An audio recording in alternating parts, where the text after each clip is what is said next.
Tem um outro assunto que tem aparecido também bastante nas redes sociais, o Lobauer, talvez você seja a pessoa mais indicada aqui da mesa para esclarecer para a gente, que é a questão da oferta de alimentos, né? Muito se fala até do arroz, né, que é importante cultura lá do Rio Grande do Sul. Alguns falaram até de uma possível falta, né, de produtos. O que você pode nos informar em relação a isso? Já tinha sido a colheita? As pessoas estão correndo para o supermercado? Tem base nisso? Qual a sua visão aí, da visão do agro nesse assunto? Eu vou começar pelo arroz, que eu acho que o Rio Grande do Sul é responsável por 70% da produção de arroz do Brasil. E a Federarroz fez oficializou um posicionamento preocupado com esse processo justamente de medo de que se comece a incitar um processo de importação. Então, os números oficiais são os seguintes. A colheita já chegou a 83% do arroz gaúcho, já foi colhido.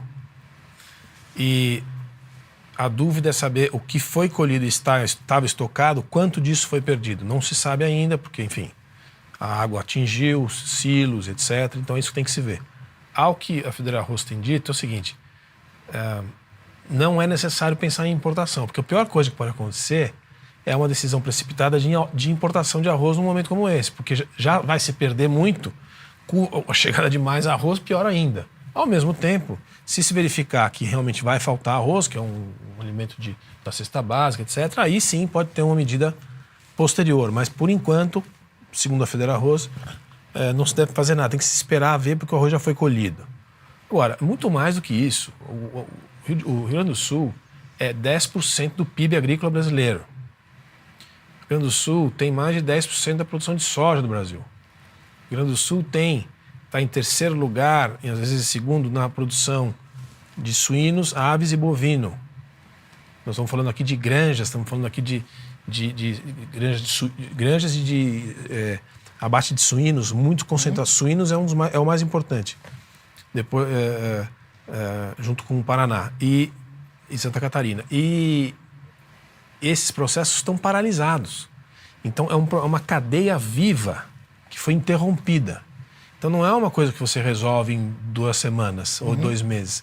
Ela tem que ser toda reconstruída. E, do ponto de vista sanitário, isso é um negócio muito complicado, porque, não sei se todo mundo acompanha isso, mas para você produzir e para exportar, você é visitado sistematicamente por autoridades sanitárias brasileiras e estrangeiras. E tudo isso vai ter que ser refeito. Então tem um impacto importante, importantíssimo, porque o sul do Brasil, e o Rio Grande do Sul em particular, é responsável por uma parte da proteína animal brasileira. E nós não estamos falando de uma paralisação, estamos falando de destruição. Setor vitivinícola, uvas e vinho, tudo perdido. Então, não é uma coisa... Eu acho que talvez o ponto que resume essa conversa, levando o agro como referência para dizer o tamanho do problema, é o seguinte: esse tamanho ainda não foi registrado por toda a sociedade, pelo governo federal. Eu acho que o vice-prefeito deu uma dimensão do que vem depois, para talvez daqui 3, 4 meses, mas a gente tem que pensar daqui 1, 2, 3, 5 anos. E isso não está dimensionado. A produção agrícola, a produção de alimento, infraestrutura, sanidade...